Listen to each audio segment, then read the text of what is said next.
আসসালামু আলাইকুম। এখন থেকেই কেক এর পাশাপাশি আপনারা আমার কাছেই পেয়ে যাবেন মিষ্টি দই এবং টক দই। এই পোস্ট দেখার পর থেকেই অনেক অনেক আপুরা আমাকে ইনবক্স করেই যাচ্ছেন আমি যেন এই মিষ্টি দইয়ের উপরে একটা অনলাইন ক্লাস নেই, অথবা যেন এর রেসিপি শিট আপনাদের সাথে শেয়ার করি।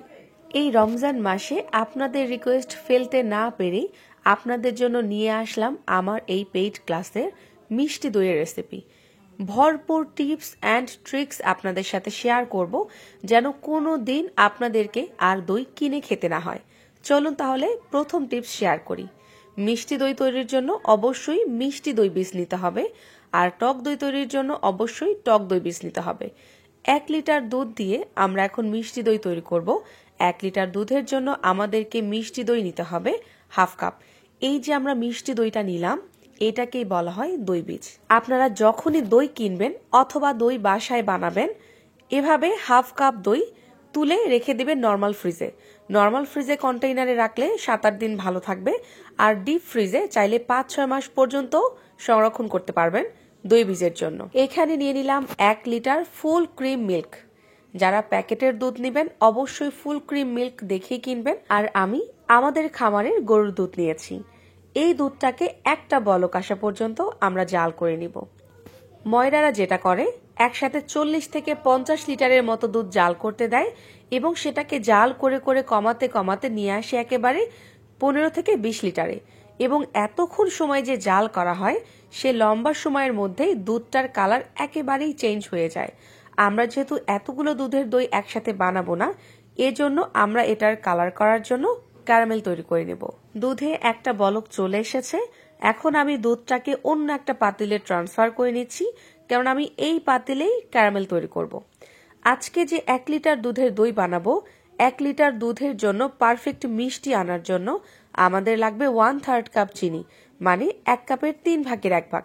কিন্তু এই পুরো চিনিটার আমরা ক্যারামেল করব না, আমরা অর্ধেকটা চিনি দিলাম ক্যারামেলের জন্য, আর বাকি অর্ধেকটা চিনি দিলাম অন্য একটা পাত্রে। মানে এই চিনিটাকে আমরা যে জাল করলাম দুধটা, সেই দুধের সাথে মিশিয়ে নিব, তবে সাথে দিয়ে দিব 1/3 কাপ গুঁড়ো দুধ। কেননা দুধটাকে আমরা অনেক লম্বা সময় ধরে জ্বালাবো না, আমরা কিছুক্ষণ জ্বালাবো, দুধটা যেন দ্রুত ঘন হয়ে যায়। এজন্যই আমরা এই গুঁড়ো দুধটা দিয়েছি, এতে করে টেস্ট খুবই ভালো আসবে। ময়রারা দুধটাকে অনেক লম্বা সময় ধরে জ্বালায়, যার জন্য তাদের আর এক্সট্রা করে কোনো গুঁড়ো দুধ দিতে হয় না। এই গুঁড়ো দুধটা যদি আমি সরাসরি এতগুলো দুধের মধ্যে দিয়ে দেই, তাহলে মেশাতে অনেক বেশি সময় লাগবে। এর জন্য প্রথমে অল্প একটু দুধের মধ্যে মিশিয়ে নিয়ে আমি সবগুলো দুধের মধ্যে একসাথে মিশিয়ে ফেলবো। আপনাদের অনেকের মনেই নিশ্চয় প্রশ্ন জাগছে, দই বীজটা যদি আপনারা ডিপ ফ্রিজে সংরক্ষণ করেন তাহলে কতক্ষণ আগে বের করে রাখতে হবে? নর্মাল ফ্রিজে রাখলে 2-3 ঘন্টা আগে বের করে রাখলেই হবে, আর যদি ডিপ ফ্রিজে রাখেন তাহলে 6-7 ঘন্টা আগে বের করে রাখলেই যথেষ্ট। ময়রারা আমাদের মতো ছাঁকনিতে করে দইটা রেখে দেয় না ছেঁকে নেওয়ার জন্য, তারা পাতলা সুতি কাপড়ের মধ্যে দইটাকে নিয়ে ঝুলিয়ে দেয়, যেন এক্সট্রা পানিটা চলে যায়। আর আমাদের যেহেতু এত ঝামেলা করার কোনো ইচ্ছে নেই, তাই আমি একটা ছাঁকনির মধ্যে দিয়ে দিয়েছি এক্সট্রা পানি চলে যাওয়ার জন্য, যেটা নিশ্চয়ই আপনারা ভিডিওর শুরুতেই দেখেছেন। চিনি আর গুঁড়ো দুধ সবগুলো দুধের সাথে মিশিয়ে নিয়েছি, আর এখানে যে অর্ধেকটা চিনি নিয়েছিলাম ক্যারামেলের জন্য, সেটাকে আমরা কালার করে নিচ্ছি, মানে ক্যারামেল করে নিচ্ছি। ক্যারামেল তৈরির সময় প্রথমে স্প্যাচুলা বা স্পুন দিয়ে নাড়া যাবে না, প্রথমে একটু কালার হওয়ার জন্য অপেক্ষা করতে হবে। আর যখনই কালারটা চলে আসতে ধরবে, তখন দ্রুত দুধটাকে মিশিয়ে দিতে হবে। কোনোভাবে ক্যারামেলটা যেন পুড়ে না যায় বা এটার জন্য অনেক বেশি কালার চলে না আসে। তো আমি এক হাতে গরুর দুধ ধরে রেখেছি, আরেক হাত দিয়ে ক্যারামেলটা নিয়ে নিচ্ছি। যখনই দেখেছি পারফেক্ট কালার চলে এসেছে, সাথে সাথেই আমি দুধ দিয়ে ভালোভাবে নেড়ে মিশিয়ে নিচ্ছি। টক দই আর মিষ্টি দই বানানোর প্রসেস কিন্তু একটু ভিন্ন। টক দইয়ের পরিমাপটা ভিন্ন আর মিষ্টি দইয়ের পরিমাপটা কিন্তু ভিন্ন। ইনশাআল্লাহ টক দইয়ের রেসিপিটাও আপনাদের সাথে খুব দ্রুত শেয়ার করব, কেননা এখন যেহেতু গরম চলে এসেছে, প্রতিদিন আমাদের প্রয়োজন টক দই খাওয়া। তো এই দিকে দুধটাকে আমি খুব ভালোভাবে জাল করে নিচ্ছি নেড়ে নেড়ে। ক্যারামেল দেওয়াতে যে কালারটা এসেছে, এরপরে যখন আমরা আবার মিষ্টি দই বীজটা এর সাথে মিশাবো, তখন আরো পারফেক্ট কালার চলে আসবে, একদম দোকানের মতো।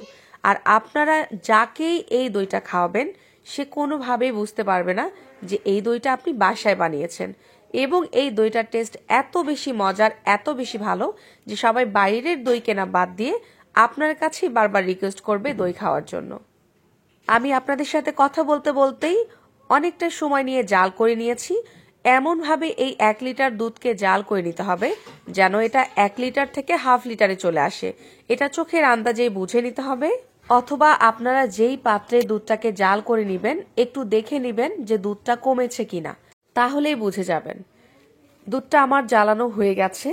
এখন আমি একটা ঠান্ডা পানির পাত্রের উপরে বসিয়ে দিয়েছি যেন দ্রুত দুধটাকে ঠান্ডা করে নেওয়া যায়। এটা পুরোপুরি ঠান্ডা করে নেওয়া যাবে না, কুসুম গরম হওয়া পর্যন্ত অপেক্ষা করতে হবে। যদি দুধটা পুরোপুরি ঠান্ডা হয়ে যায় তাহলে দইটা জমবে না, আর যদি দুধটা বেশি গরম থাকে তাহলে দইটা দেওয়ার সাথে সাথেই ছানা হয়ে যাবে। এজন্য আমাদেরকে কুসুম গরম করে নিতে হবে। আমরা চেক করব আঙ্গুল ডুবিয়ে 1 2 3 4 5-6 সেকেন্ডের বেশি আঙ্গুলটা ডুবিয়ে রাখা যাবে না, এমন কুসুম গরম হতে হবে। দই পারফেক্ট হওয়ার একটা অনেক বড় টিপস হলো দইয়ের সাথে যে পানি থাকবে সেটাকে সরিয়ে ফেলা, আর দুধের সাথে যে এক্সট্রা পানি থাকবে সেটাও সরিয়ে ফেলা। তো দইয়ের পানিটা সরানোর জন্য সুতি কাপড়ে বা ছাঁকনির মধ্যে রেখে দেবো 1-2 ঘন্টার মতো, আর দুধের পানিটা সরানোর জন্য আমরা লম্বা সময় ধরে একটু জাল করে নিব। এতে করে দুধটাও ঘন হয়ে যাবে আর দইয়ের এক্সট্রা পানিটাও সরে যাবে। আমি চেক করে দেখেছি দুধটা এখন কুসুম গরম অবস্থায় আছে। দইটাকে এখন সরাসরি দুধের সাথে দেয়া যাবে না, দইটাকে একটু ভালোভাবে ফেটিয়ে নিতে হবে, সেটা হাত দিয়ে হোক অথবা স্পুন দিয়ে অথবা যে কোনো হ্যান্ড হুইস্ক দিয়ে। তো আমি ভালো মতো এটাকে ফেটিয়ে নিচ্ছি যেন এখানে কোনো লাম্পস না থাকে। এই গরমে আপনারা চাইলেই ইচ্ছে মতো দই বিক্রি করে স্বাবলম্বী হতে পারবেন। যেমন আমার কেক এর রেসিপি দেখে আপনারা কেক বানিয়ে পারফেক্ট বিজনেস করছেন, এই দইটার রেসিপি দেখেও দই বানিয়ে আপনারা পারফেক্টভাবেই বিজনেস করতে পারবেন ইনশাআল্লাহ।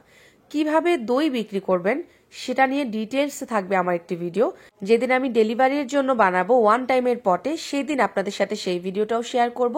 তাহলেই আপনারা বুঝে যাবেন কিভাবে প্যাকেজিং করবেন বা কিভাবে আপনারা ডেলিভারি করবেন। দইটা প্রথমে ভালোভাবে ফেটিয়ে নিয়ে অল্প একটু দুধ দিয়ে ভালোভাবে ফেটিয়ে নিয়েছি, ভালো মতো মিশিয়ে নিয়েছি।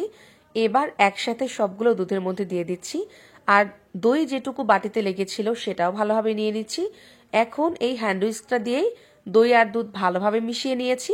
অনেকদিন আগেই আমি যখন দই কিনেছিলাম সেই দইয়ের বাটি না ফেলে দিয়ে বারবার সেই দইয়ের পাত্রেই আমি দই বসাই, আমার অনেক ভালো লাগে। আর এক্সট্রা যে দুধটা থাকে সেটা আমি অন্য যে কোনো একটা পাত্রে বসাই। তো আমি এখানে একটা স্টিলের পাত্রে নিয়েছি বাকিটুকু। এখন আমি এখানে প্লাস্টিক র্যাপ দিয়ে মুড়িয়ে দিচ্ছি। দইয়ের উপরে দেখবেন পাতলা একটা প্লাস্টিকের শীট থাকে, আমার কাছে যেহেতু সেই শীটটা নেই এই জন্য আমি প্লাস্টিক র্যাপ দিয়ে দেই।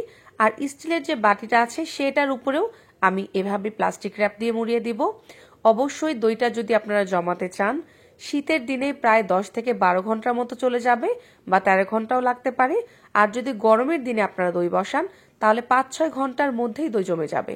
আপনারা চাইলে ওভেনের ভিতরে রাখতে পারেন বা যেখানে রান্না করছেন চুলার পাশে সেখানে রাখতে পারেন, বা দিনের বেলা রোদের পাশেও রাখতে পারেন, অথবা আলমারির ভেতরে, কম্বলের ভেতরে। মোট কথা যে কোনো গরম জায়গায় রাখতে হবে যেন দ্রুত দইটা জমে যায়।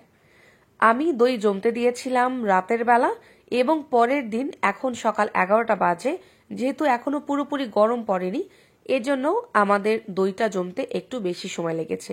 গরমের দিন হলে 5-6 ঘন্টার মধ্যেই দই জমে যাবে ইনশাআল্লাহ। তো আপনারা এমন কোনো জায়গায় দইটা জমতে দিবেন যেখানে চেক করার সুবিধা হয়।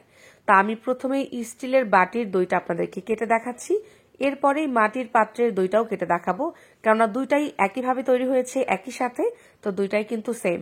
আলহামদুলিল্লাহ টেস্ট এত বেশি ভালো ছিল যেটা বলে বোঝাবার মতো না। আমার ফ্যামিলির যাকে যাকে খাইয়েছি অথবা যারা কেক নেয় আমার কাছে তাদেরও যাদেরকে খাইয়েছি সবাই একটা কথাই বলেছে দোকানের থেকেও বেস্ট, এবং তাদের মধ্যে অনেকেই আবার অর্ডারও দিয়ে দিয়েছে। সবকিছুর জন্যই আলহামদুলিল্লাহ।